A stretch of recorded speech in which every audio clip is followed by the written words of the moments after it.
Welcome back to the deep dive. We take your source materials, we really get into them, and pull out the key insights for you. That's the idea.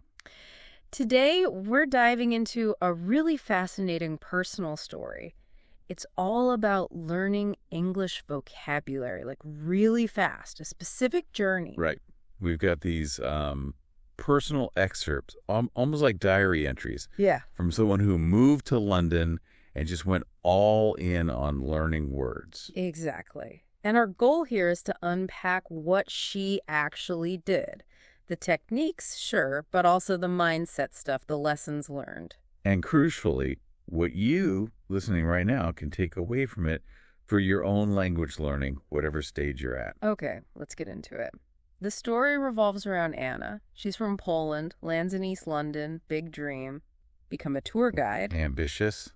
But yeah, she hit a wall pretty quick. Yeah, the classic problem, just 2 weeks in, and her English vocabulary was, well, basic. Hello, thank you, the essentials. And the source gives this really vivid example. She's at the supermarket checkout. Cashier says, "Would you like a receipt?" And Anna, blank. No idea what receipt means. Just nods, feels lost, embarrassed. Oof. Yeah, I can imagine that feeling. That moment, not understanding something so everyday, sounds like it was a turning point. It really was. That night, she apparently decided, okay, no more guessing, no more feeling scared, a real commitment. That shift is key, isn't it? From just wanting to learn to actively deciding to tackle it. Absolutely. And she didn't waste time. She immediately set up my 7-day vocabulary challenge. A focused week. Okay, so what happened in those first 7 days? What did she figure out? Well, day one hit on something crucial. Practicality. She decided to focus only on words she needed for daily life. Right. Supermarket words, bus words, directions. Exactly. Things like receipt, change, aisle, quantum physics on day one. Makes sense. But it wasn't just listing them, was it? No, and this is important. She started using them straight away, saying them out loud, simple sentences. Where's the aisle? I need my change. Active use from the get-go. Okay. Day two was about breaking a mental habit. She noticed she kept translating in her head. Seeing an apple, thinking the Polish word jabłko, then thinking apple. Ah, the translation trap.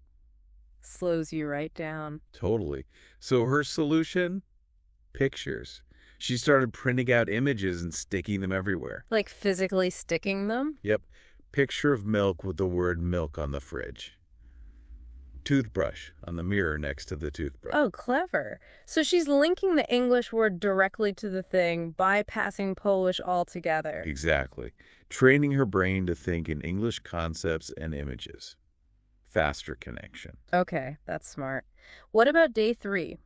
Day 3 moved towards using words together. The goal wasn't just remembering words, but actually using them in context. Yeah. Tiny stories. You'd make up little narratives, sometimes really silly ones, using her new words. Like the supermarket story the source mentions. Yeah. Forgot her bag, bought milk and bread, the cashier gave her change, and the receipt. Then she got lost finding the exit and ended up in a storage room. Huh. I love it. Because now, cashier, change, receipt, exit, storage room, they're all linked in this memorable, slightly embarrassing personal event. Precisely. The story makes the words stick because they're part of an experience, even a tiny imagined one. Okay, day 4. Still in the first week.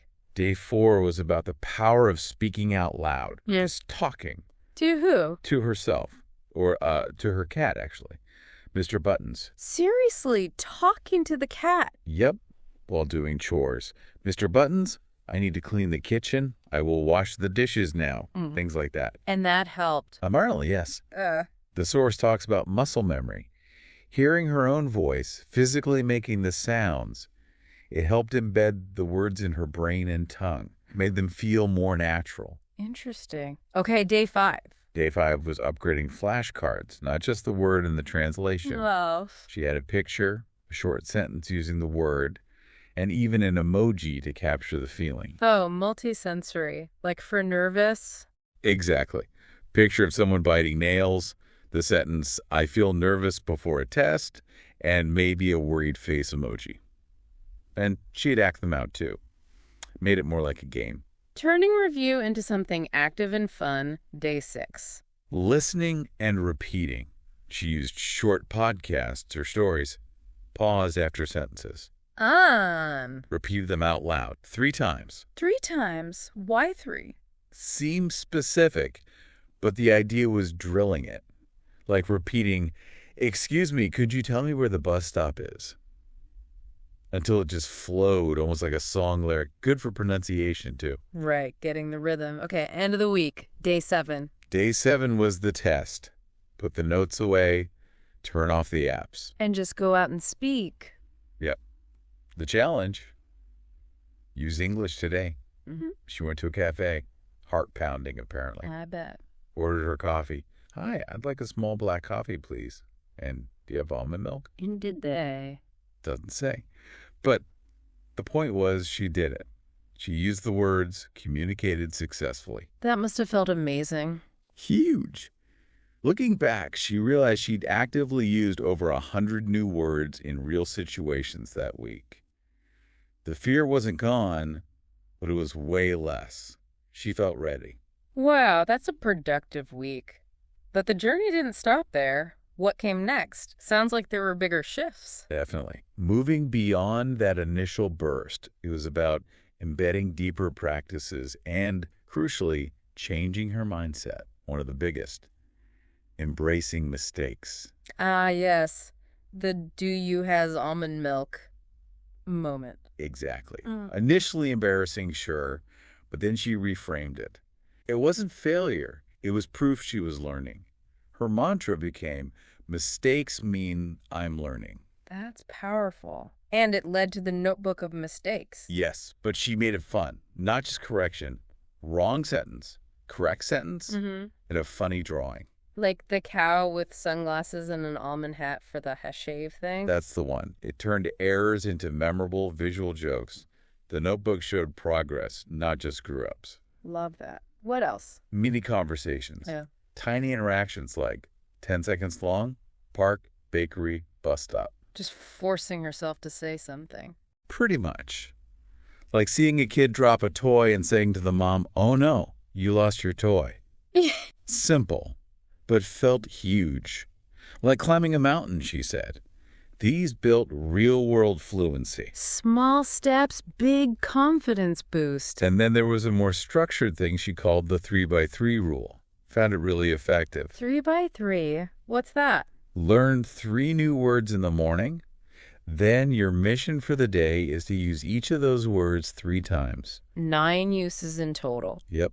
Speaking or writing. Okay. So if her words were, say, polite, delay, enjoy, she'd actively look for chances. The bus was delayed. He was very polite. I really enjoy this park. And if she hit all 9 uses? She won the day, gamified it, made consistency feel like an achievement. Smart. It forces active recall and application. And finding a learning buddy helped too. She met Lena from Brazil. They shared the 3x3 thing. Kept each other accountable. Yeah, and they started texting words and sentences back and forth daily.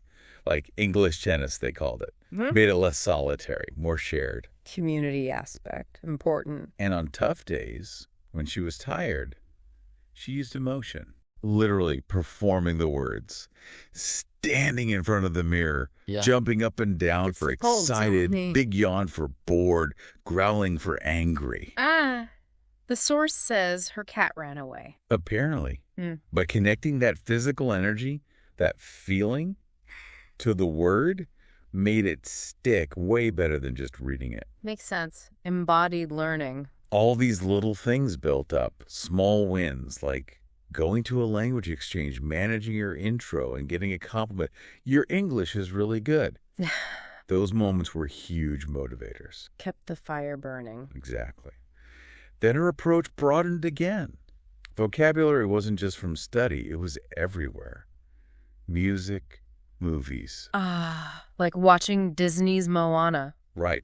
with subtitles, pausing, writing down words like voyage, brave, ocean, destiny. But not just writing them down. No, using them. She wrote a little poem with those words, consuming and creating, living the language. This blending of methods seems key. And it led to a real turning point, didn't it? The tourist asking for directions. Oh, yeah. Tower Bridge. She froze initially, old fear kicking in. But then Then it all clicked. The stories, the practice, the pictures, the sounds. She accessed it, gave the directions 2 stops. District Line, Tower Hill. Clear. Simple. And the tourist understood. Yep. Thanked her. And Anna felt this rush, power. She'd used her English successfully to help someone in the real world. Massive moment. That's huge. And she started noticing which words stuck best, right? Yeah, it wasn't random. Words tied to experiences, emotions, people. Awkward from that embarrassing moment. Yeah. Delicious from a pie she loved. Borrow from her friend Lena, Stories again. Personal connections. which led her away from lists altogether. She started writing mini stories with her 3 new words each day. Personal, silly sometimes. It's the socks story. Ridiculous mess. Wrong. Exactly. Finding weird socks in her bag. Yeah. Making a funny story about it. Made those specific words unforgettable. And the word walk. Finding words out in the wild. Another great habit, just noticing words on signs, ads, grand opening, learn grand, caution, wet floor, learn caution. Real life is the textbook, less boring, more relevant. That real-world context is powerful, like the book club experience. Right. Initially, she was quiet, I liked it. But being encouraged to say why pushed her. Finding words like honest, brave to describe a character. And getting positive feedback. Beautifully said. That positive reinforcement linked those words, honest, brave, express, to a warm feeling. Made them stick. Of course, there were tough times, too, hitting walls. Oh, definitely. Feeling overwhelmed, forgetting words. But she remembered advice from her mom. Change the past, not the goal. So she adapted. Yeah. Instead of trying to learn tons of words, she'd focus on just a few, like 5, and build her day around them. Gentle, trust, struggle. Using them intentionally. Fewer words, deeper connection. Quality over quantity when needed. And the conversation box. Another cool tool, flashcards, but with a word, a sentence, and a question. A question. Yeah, card says challenge. Okay. Sentence, learning English is a challenge. Question, what's the biggest challenge in your life right now? Turned review into self-reflection, speaking practice. That's really creative. It activates the word differently. And volunteering pushed her further. Using English all day with strangers at an event. Learning practical phrases on the fly. Let me help you. Thanks for your patience. I'm on it.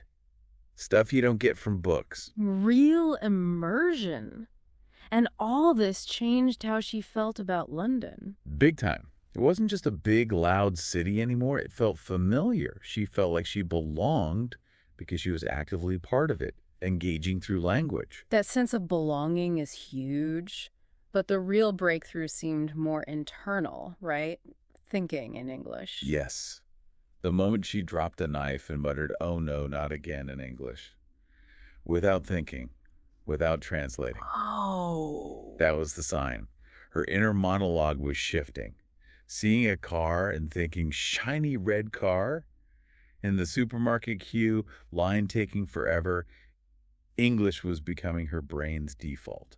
How did she encourage that? Conscious practice, mirror conversations, literally asking herself, "How was your day?" and answering out loud. Felt weird, she said, but it built fluency without the pressure of a real conversation partner. Less fear of judgment. Exactly. And then she started dreaming in English, woke up smiling because everyone in the dream spoke clear English and didn't correct her. That felt powerful. I can imagine, even arguing with herself in English. Huh? Yeah. Spill tea. Inner voice goes, "Why are you always so clumsy?" And she actually replied out loud, "Hey, Mistakes happen. Let's clean it. Laughing about it, but learning emotional words, self-talk. Amazing. And the 5-minute rule. Just 5 minutes of thinking in English, right when she woke up. Planning the day, noticing feelings, warmed up the brain, made words flow easier later. Little habits adding up. What about unknown words? Did she still translate? She tried not to. She'd use pictures in her head. If she didn't know ladder, she'd think, the thing you climb. Describe the concept visually, then look up the word later, thinking in concepts. Visual thinking again. And the inner monologue walks. Just walking, no music, describing the world in English in her head. Sun is gentle, grass is soft. Imagining giving a tour. Built fluency silently. That internal practice really pays off externally, doesn't it? Massively. Fewer pauses when speaking, less searching for words, less worry about perfection. It led to that amazing moment in the cafe. Helping the woman find her phone. Right. And the woman's comment wasn't just good English. It was, you speak so naturally, it sounds like it lives in you. Wow. It lives in you. That's beautiful. Anna whispered later. It does. Huge validation. And around the same time, another realization hit her. About music. Yes. In that same cafe, hearing a Beatles song. She knew the lyrics, had never sat down to study them. The melody, the repetition. Music had just carried the words into her memory effortlessly. That's the secret, she thought. So lyrics over lists. Became her new approach. Playlists, listening actively, pausing, repeating lines, writing lyrics out by hand, circling new words, singing along constantly. More than just fun, it was teaching her rhythm, intonation. How words sounded and felt in flow. Phrases like walking on sunshine stuck because of the song. Shower singing became daily practice. Privacy, echo made her braver. Making connections, rhymes too. Discovered the power of rhyme for tricky bits. Made up little jingles for grammar or confusing words. Though through tough and thought songs sound the same. They really don't. Made boring stuff stick. Turning rules into earworms. And connecting songs to moods. Sad songs, strong songs, romantic songs. Feeling the emotion behind the phrases, not just the definition. Unforgettable vocabulary. Even karaoke, despite the fear. Yeah. Saying Let It Be with her roommate, hands shaking, but the music carried her. Got applause. Someone even asked if she was an English teacher. Huh. Just someone who sings to remember. And ending the day with soft English songs. Gentle absorption before sleep. Music was her secret study partner. How did this translate to speaking? The breakthrough was giving a speech later. She was nervous, but the words came out in rhythm. Sentences flowed like verses. Her teacher noticed, you spoke like a song. She hadn't memorized word for word, but the feel, the melody of the language. That's incredible, learning the soul of the language, not just the mechanics. Exactly. Faster learning, longer retention. Music taught her rhythm, feeling. Okay, so she's internalized it, she's using music, then she takes it back out into the wild, the market. Right. The real test. First, just a simple chat with a vendor selling leather journals. Beautiful journals. Easy, warm, successful. Built courage. Then the bigger challenge, the lost tourists. Yep. Heard them asking for the lavender shop, knew where it was, heart pounding. But she decided to help. Stepped up. Excuse me. Looking for the lavender shop? Got it them. Go straight, then right. Next to blue door. Smells very strong. They laughed, thanked her. Success. Not perfect grammar, maybe, but she communicated, she helped. Huge feeling of power. Followed by ordering coffee smoothly, thinking directly in English, getting another compliment. Thought you were from here? These moments must have been fuel, and her notebook changed again. Yeah. New words from the market stitched, lavender, croissant, smell strong. She wrote memories next to them, not definitions. Stitched the leather journal man. Words anchored to experiences. That's the key, isn't it? Making the words hers, living them. She even told her mom, speaking English on the phone, that the market taught her more than books because she used the words, lived them. It wasn't just study, it was experience. So this whole journey transforms her, and then she decides to share it. The open mic night. Yeah, sees a flyer. Tell your story, your language journey. Fear and excitement. Flips through her notebook, sees how far she's come, decides to do it. Brave. Writes a script, practices, voice gets stronger. The night comes, stage, microphone. She's number 4. Must have been nerve-wracking. Palms sweating, heart pounding. Walks up, takes a breath.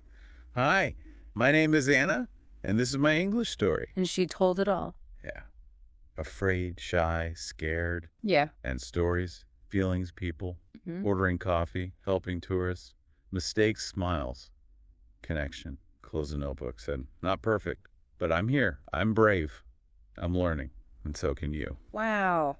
Powerful ending. How was it received? Applause. Nay. People came up after. Beautiful, gave me courage. Your story is my story too. That connection. She realized her story could help others. Exactly. Used English to inspire. Thought. Silence is no longer my language. English is who I'm becoming. Which sparked the idea for the YouTube channel, The English Bridge. Right. English with Anna. Stories, steps, and smiles. Wanted something different from academic lessons. A place to listen, feel the language, not fear it. Recorded the first video, voice trembling, shared her journey, uploaded it. And waited. Nothing at first. Doubt creeps in. But then... The first comment. Thank you. I understood everything. Your story is like mine. Just one person. But it was enough. that validation kept her going. Yes. Made more videos. Stories, vocabulary tied to feelings, colors, real moments. Comments grew. Messages from all over. People sharing their fear, asking for help. She wasn't just teaching words anymore. She was building bridges. A guide. But then, doubt hit hard again. 3 months in, channel growth slowed, felt empty. A negative comment about her accent really stung. Nobody watching. Wasting time. Almost stopped. The wall. The wall. But then, the window. An email from Carla in Brazil. Ah, the one watching with her sons. Yes. Couldn't afford lessons. Found Anna's voice calming. I was afraid. Now I believe I can. Please don't stop. Oh, yeah. Tears. Yep. Read it over and over. One comment hurt. This one healed. Remembered why she started.